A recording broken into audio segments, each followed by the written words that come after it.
కలిపి 1,00,000 కోట్ల రూపాయలు ఖర్చు పెట్టిన ప్రభుత్వం ప్రజా ప్రభుత్వం, మన ప్రభుత్వం.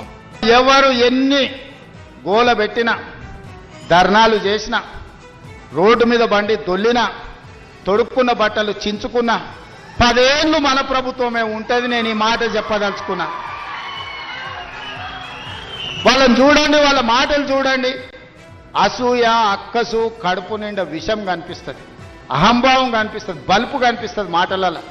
చూడండి, టీవీ ముందర మాట్లాడేటప్పుడు ఒక్కసారి ఎందుక 10 ఏళ్ళు వేలిండ్రు కదా, అన్ని అవకాశాలు ఇచ్చారు ప్రజలు. మిమ్మల్ని ఎవరు చేయొద్దన్నారు?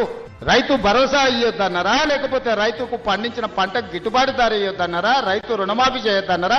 10 ఏళ్ళు మొత్తం మీ ఇష్టారాజ్యంగా పరిపాలన చేసి రాష్ట్రాన్ని రావణ కాష్టంగా మార్చి, రాష్ట్రం మొత్తం విధ్వంసం చేసి బొందల గడ్డగా మార్చి, ఇంకా సిగ్గు లేకుండా రోడ్ల మీదకి వచ్చి మమ్మల్ని తిట్టే పని చేస్తున్నారు.